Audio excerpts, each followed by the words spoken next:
Hello guys, അപ്പോൾ എല്ലാവർക്കും നമ്മളുടെ പുതിയൊരു വീഡിയോയിലേക്ക് സ്വാഗതം. അപ്പോൾ നമ്മളുടെ ഇന്നത്തെ വീഡിയോ എന്ന് പറയുന്നത് FC വേർഷൻ 3നെ പറ്റിയിട്ടുള്ള ഒരു വീഡിയോ ആണ്. നമ്മളോട് 3-4 പേര് ചോദിച്ചു FC വേർഷൻ 3യുടെ ഒരു വീഡിയോ ചെയ്യാൻ പോകുന്നത്. അതിൻ്റെ അടിസ്ഥാനത്തിലാണ് നമ്മൾ ഈ വീഡിയോ ചെയ്യുന്നത്. നമ്മൾ ഈ വണ്ടി ഇറങ്ങിയിട്ട് ഏകദേശം ഒരു 5-6 മാസത്തോളമായി. അപ്പം നമുക്ക് കൂടുതൽ വലിച്ചു നീട്ടാതെ FC വേർഷൻ 3യുടെ വിശേഷങ്ങളിലേക്ക് കടക്കാം.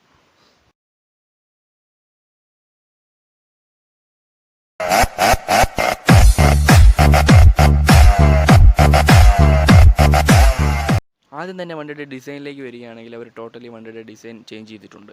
ഫ്രണ്ടിലേക്ക് വരികയാണെങ്കിൽ ആ ഹെഡ്ലൈറ്റിൻ്റെ ഫുൾ ഡിസൈൻ മാറ്റി പുതിയൊരു രീതിയിലുള്ള ഹെഡ്ലൈറ്റാണ് കൊണ്ടുവന്നിരിക്കുന്നത്.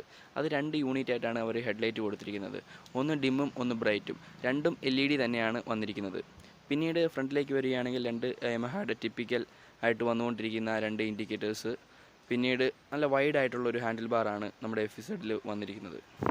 പിന്നീട് നമുക്ക് ഫ്രണ്ടിൽ നിന്ന് നോക്കുമ്പോൾ വണ്ടിയുടെ ടാങ്കിൻ്റെ 2 ഭാഗത്തും താഴെയായിട്ട് ചെറിയ 2 ഫെയറിങ് പോലെ കൊടുത്തിട്ടുണ്ട്. അത് നല്ല രസമാണ് നമുക്ക് ഫ്രണ്ടിൽ നിന്ന് കാണാനായിട്ട്. അത് നമ്മുടെ വണ്ടിയുടെ ലുക്ക് കുറച്ചും കൂടെ ഒന്ന് ഇമ്പ്രൂവ് ചെയ്യുന്നുണ്ട്.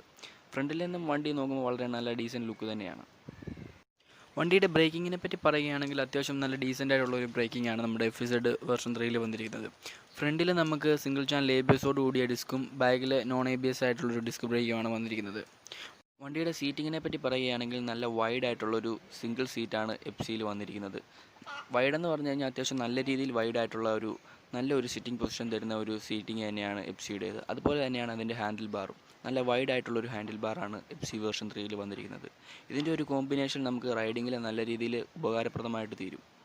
വണ്ടിയുടെ സസ്പെൻഷൻ്റെ സൈഡിലേക്ക് വരികയാണെങ്കിൽ ഫ്രണ്ടിൽ നമുക്കൊരു ടെലസ്കോപ്പിക് സസ്പെൻഷനും ബാക്കിൽ നമുക്കൊരു മോണോഷോക്ക് സസ്പെൻഷനുമാണ് വന്നിരിക്കുന്നത്. സസ്പെൻഷൻ്റെ ഫീൽഡൊക്കെ ഓക്കെയാണ്. നല്ല ഒരു കട്ടർ റോഡിൽ കൂടി ഓടിച്ചപ്പോഴും നല്ല ഒരു കംഫർട്ടാണ് എനിക്ക് വണ്ടിയിൽ കിട്ടിയത്. ഇൻസ്ട്രുമെൻ്റ് ക്ലസ്റ്ററിനെ പറ്റി പറയുകയാണെങ്കിൽ വളരെ ബേസിക് ഡീറ്റെയിൽസ് മാത്രം ഉൾക്കൊള്ളിച്ചുകൊണ്ടുള്ള ഒരു ചെറിയ ഇൻസ്ട്രുമെൻ്റ് ക്ലസ്റ്ററാണ് നമ്മളുടെ FZ വേർഷൻ 3ൽ വന്നിരിക്കുന്നത്. ആദ്യം തന്നെ സ്പീഡോമീറ്റർ, അതുപോലെ തന്നെ RPM മീറ്റർ, പിന്നെ ഫ്യൂവൽ ഗേജ്, പിന്നെ ട്രിപ്പ് 1 ട്രിപ്പ് 2 മീറ്റേഴ്സ്, പിന്നെ നമ്മളുടെ ABSൻ്റെ വാർണിംഗ് ലൈറ്റ്സ്, അതുപോലെ തന്നെ ഇടയ്ക്ക് എക്കോ മോഡെന്ന് പറഞ്ഞൊരു ചെറിയ മോഡ് വണ്ടി ഓടിക്കുമ്പോൾ കാണാം.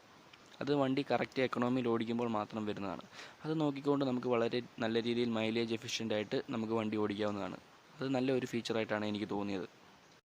എഞ്ചിൻ്റെ സൈഡിലേക്ക് വരികയാണെങ്കിൽ 149cc single cylinder air cooled എഞ്ചിനാണ് നമ്മുടെ FZ വേർഷൻ 3ൽ വന്നിരിക്കുന്നത്.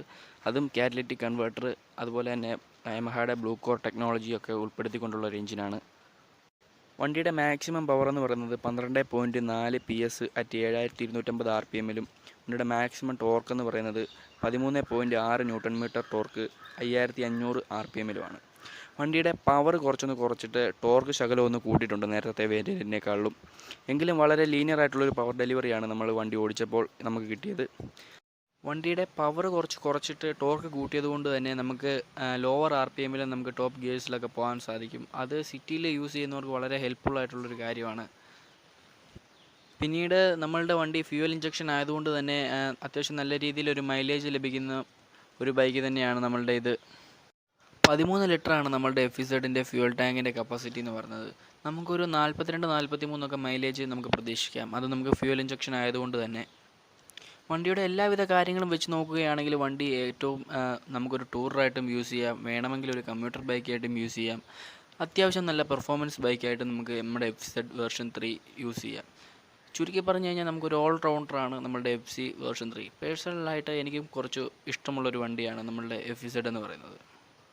ഒരു 150cc സെഗ്മെൻറ്റിൽ അത്യാവശ്യം പവറും അത്യാവശ്യം കമ്മ്യൂട്ടർ ബൈക്ക് സെഗ്മെൻറ്റിലുള്ള ഒരു വണ്ടി നമ്മൾ നോക്കുമ്പോൾ നമ്മുടെ മനസ്സിലേക്ക് ആദ്യം ഓടി വരുന്ന ഒരു വണ്ടിയാണ് നമ്മളുടെ FZ എന്ന് പറയുന്നത്. 2006 മുതൽ FZ നമ്മളുടെ മാർക്കറ്റിലുണ്ട്.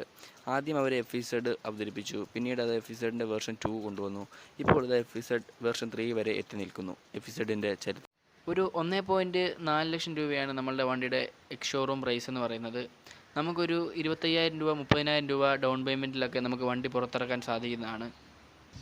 പിന്നീട് അതിൻ്റെ അടവുകൾ 36 മാസത്തേക്ക് 3,000 രൂപ വെച്ചും, അതുപോലെ തന്നെ 2,000 രൂപ വെച്ച് 4 വർഷത്തേക്കും, അങ്ങനെ പല സ്കീമുകൾ വഴി നമുക്ക് വണ്ടിയുടെ അടവ് പൂർത്തിയാക്കാൻ സാധിക്കുന്നതാണ്.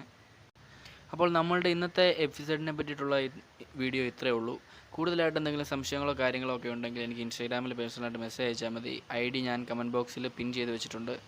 അപ്പം അടുത്തൊരു വീഡിയോയിൽ കാണുന്നിടം വരെ ബൈ. പിന്നീട് സ്ഥിരം പറയുന്നത് പോലെ തന്നെ വീഡിയോ ഇഷ്ടമായെങ്കിൽ ചാനൽ സബ്സ്ക്രൈബ് ചെയ്യുക, ഷെയർ ചെയ്യുക, ലൈക്ക് ചെയ്യുക. ഓക്കെ.